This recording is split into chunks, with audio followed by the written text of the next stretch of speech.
நான் doctor Revathi, ENT surgeon. நம்ம Indira Gandhi government general hospital and post graduate institute நம்ம பாண்டிச்சேரியில் இருக்கிற ஜென்ரல் ஹாஸ்பிட்டலில் இஎன்டி சர்ஜனாக இருக்கேன். இன்றைக்கி வந்து காக்லியர் இம்ப்ளான்ட் பற்றி சொல்லலான்னு. குழந்த பிறந்து ஒரு வாரத்துக்குள்ளேயே காது திறன் வந்து நல்லா கேட்குதா கேட்கலையான்ற செக் வந்து பண்ணணும். இது வந்து நம்ம ராஜீவ்காந்தி ஆஸ்பத்திரியிலே நாங்கள் பண்ணிகிட்ருக்கோம். OAE அப்படின்னு சொல்லுவோம். இது ப்ரிஃபரபிளி வித்தின் 1 வீக் நம்ம குழந்தை பிறந்த உடனே செக் பண்ணணும். செக் பண்ணும்போது என்ன ஆகும் அப்படின்னா, நம்ம பேசுகிற ஃப்ரீக்வன்சி 4 ஃப்ரீக்வன்சி இருக்குது. அதில் பாப்பாவுக்கு வந்து அந்த சவுண்டு கொடுத்து ஸ்டிமுலஸ் பேக் இருக்கா அப்படின்னு செக் பண்ணுவாங்க. அப்படி பண்ணும்போது ஒன்று பாஸ்ன்னு வரும், இல்லைனா ரெஃபர்னு வரும். பாஸ் அப்படின்னா பாப்பாவுக்கு நல்லா காது கேட்குதுன்னு அர்த்தம். ரெஃபர்னா காது கேட்கறதுல ஏதோ ஒரு இடத்துல பிரச்சனை இருக்குன்னு அர்த்தம். இப்படி ரெஃபர்னு வர குழந்தைங்கள அடுத்தபடி டெஸ்டிங் பண்ணுவோம். அடுத்து ABR, பேரா இந்த மாதிரி பண்ணிவிட்டு எந்த லெவலில் ப்ராப்ளம் இருக்குது அப்படின்றது பார்த்துட்டு அந்த லெவலுக்கு ஏற்ற மாதிரி அவங்களுக்கு ட்ரீட்மெண்ட்ஸ் கொடுப்போம். ஒரு சிலருக்கு வந்து நரம்பெல்லாம் நல்லாயிருக்கும், முன்னாடி இருக்கிற பாத்வேல ப்ராப்ளம் இருக்கும். அப்படி இருக்குதுன்னா அவங்களுக்கு ஏற்ற மாதிரி ஹியரிங் எய்ட்ஸோ இல்லை அதுக்கேற்ற மாதிரி சர்ஜரியோ பண்ணுறது மூலமாக அது சரி பண்ணலாம். ஒரு சில சமயம் என்ன ஆகும், காக்லியர்ன்றது வந்து நமக்கு காதுக்குள்ளே இருக்கிறது, அதுதான் வந்து காது கேட்கறதுக்கான மெயினான ஒரு பார்ட்.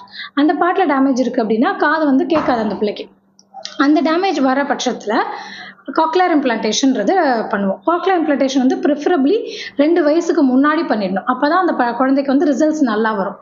ஏன் அப்படின்னா, குழந்தைங்க வந்து பேச கற்றுக்கிறது, அந்த சவுண்டை கேட்டு இதுதான் இந்த சவுண்டு அப்படின்னு இன்டர்பிரேட் பண்ணுற அந்த பிரெயின் ஸ்டிமுலஸ் எல்லாமே வந்து 5 இயர்ஸ்க்குள்ளே முடிஞ்சிடும்.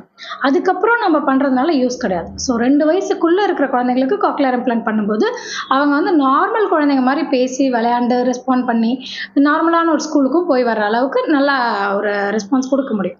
இந்த காக்லியர் இம்ப்ளான்டேஷன் நாங்கள் இப்போ GHல பண்ணிகிட்ருக்கோம். இது வரைக்கும் 4 குழந்தைங்களுக்கு பண்ணியிருக்கோம். இது இங்கே ஃப்ரீயாக பண்ணுறோம். இப்போ நம்ம வெளியே பண்ணுறோன்னா இது 8 to 10 lakhs வரைக்கும் ஆகும். ஆனால் இங்கே கவர்மெண்ட் ஆஃப் புதுச்சேரி NPPCDன்னு சொல்லுவோம், அந்த ஸ்கீமுக்கு கீழே நம்ம வந்து பண்ணிக்கிட்டு இருக்கோம். இது வரைக்கும் 4 குழந்தைங்களுக்கு பண்ணியிருக்கோம். இது யார் யாருக்கெல்லாம் பண்ணலாம்னா, ரெட் ரேஷன் கார்டு இருக்கணும், குழந்தை கண்டிப்பாக 2 வயசுக்கு கீழே தான் இருக்கணும், ப்ளஸ் பாண்டிச்சேரி சிட்டிசனாக இருக்கணும். இப்போது நான் முதல்ல சொன்னேன் இல்லைங்களா, பேரா அப்படின்னு, அந்த மாதிரி டெஸ்ட் பண்ணி பாப்பா நல்லா காது கேட்குறாங்க, எதுவும் ப்ராப்ளம் இல்லை அப்படின்னா அதுக்கேற்ற மாதிரி ட்ரீட்மெண்ட்ஸ் பண்ணிக்கலாம். இந்த காக்லியர் இம்ப்ளான்ட்ன்றது அல்டிமேட்டாக காக்லியர் டேமேஜ் இருக்கிற பிள்ளைங்களுக்கு மட்டும் பண்ணுறது. அதுக்கப்புறம் அவங்கள வந்து நாங்கள் 6 months ஒன்ஸ் ஃபாலோஅப்லையும் வச்சுருப்போம். அந்த மாதிரி ஃபாலோஅப்பில் இருந்த ஒரு குழந்தையோட வீடியோவையும் நீங்கள் இந்த இதுக்கு எக்ஸ்ப்ளனேஷனோட கடைசியில் பார்க்கலாம். வேறு ஒரு வேளை நீங்கள் வந்து அந்த ஒரு வாரத்துக்குள்ளே டெஸ்டிங் பண்ணலை, நீங்கள் இப்போ குழந்தை பிறந்த ஹாஸ்பிட்டலில் பண்ணலை அப்படின்னா ப்ரிஃபரபிளி 1 மாதத்துக்குள்ளேயாவது அந்த டெஸ்ட்டை வந்து பண்ணிடணும். ஏன்னா நம்ம எவ்வளோ ஏர்லியாக கண்டுபிடிக்கிறோமோ அவ்வளோ சீக்கிரமாக அந்த குழந்தைக்கு வந்து ரீஹாபிலிட்டேஷன் நம்மளால் பண்ண முடியும். ஸோ தட் அவங்க வந்து எந்த ஒரு டெவலப்மெண்ட்லேயும் ப்ராப்ளம் வராமல் இருக்கும்.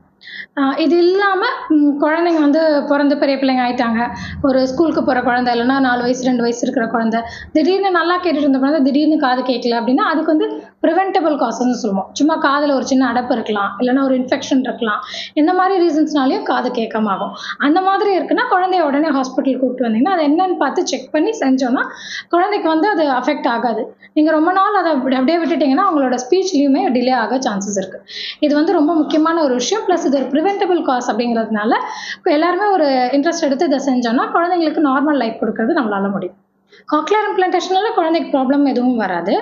பட் காக்லியர் இம்ப்ளான்டேஷனுக்கு மெயின்டெனன்ஸ்னு ஒன்று இருக்குது. அது வந்து எக்ஸ்ட்ராவாக நம்ம ஒரு டிவைஸ் வைக்கிறோம் குழந்தைக்கு, அதுக்கு வந்து இப்படி தான் பார்த்துக்கணும் அப்படின்ற ஸ்ட்ரிக்ட் ரெகுலேஷன்ஸ் எல்லாமே கொடுத்துருவோம். அதனால தான் 6 மாதத்துக்கு ஒரு தடவை நாங்கள் அந்த குழந்தைய வர வச்சு அந்த இம்ப்ளான்ட் எப்படி இருக்குது, நல்லா வேலை செய்தா, இல்லை அதில் ஏதாவது ப்ராப்ளம்ஸ் இருக்கான்றது ஃபாலோஅப்பும் நாங்கள் பண்ணிக்குவோம். இது வந்து இந்த வெளியே இருக்கிற சத்தத்தை ரிசீவ் பண்ணி மூளைக்கு ஸ்டிமுலஸ் அனுப்பக்கூடிய ஒரு டிவைஸ். இது பெர்மனண்ட்டாக குழந்தைக்கு இருக்கணும். இதை எடுத்துட்டோன்னா குழந்தைக்கு காது கேட்காது. ஸோ இந்த டிவைஸோட மெயின்டெனன்ஸ் வந்து இந்த இம்ப்ளான்டேஷன் பண்ணுறதுக்கு முன்னாடியே அப்பா அம்மா 2 பேருக்கும் உட்கார வச்சு ஃபுல் டீட்டெயில் எக்ஸ்பிளைன் பண்ணி இதை எப்படி போடணும், எப்படி கழட்டணும், எப்படி இதை சுத்தமாக வச்சுக்கணும், இதை எப்படி க்ளீன் பண்ணணும், என்னென்னலாம் வார்னிங் சைன்ஸ், ஒருவேளை இந்த இடத்துல சிகப்பாக இருந்தால், இந்த இடத்துல கொஞ்சம் வீங்குது, இந்த இடத்துல சீழ் வைக்குது, இந்த மாதிரிலாம் இருந்தால் உடனே கூட்டு வந்து காட்டணுன்ற இன்ஸ்ட்ரக்ஷன் முதற்கொண்டு ஃபுல்லாக சொல்லிடுவோம். இது சாதாரண பிளேட்ஸ் அண்ட் ஸ்க்ரூஸ் மாதிரி கிடையாது. It is a highly efficient device and it is a very minute device. காது உள்ள ஒரு டிவைஸ் இருக்கும், காதுக்கு வெளியேயும் மாட்டியிருப்பாங்க. அது வந்து ரிசீவர், ஸ்டிமுலர் அந்த மாதிரி பார்ட்ஸ் இருக்குது அதில் காக்லியர் இம்ப்ளான்ட்ல. என்னோட குழந்தைக்கு சின்ன வயசுல காது கேட்கலன்றது தெரிய வந்துச்சு. அரசு பொது மருத்துவமனையில காக்லியர் இம்ப்ளான்ட் பண்ணி என் குழந்தைக்கு இப்போ எல்லா குழந்தைங்க மாதிரி நார்மலா பேசுறா. ஆப்பிள்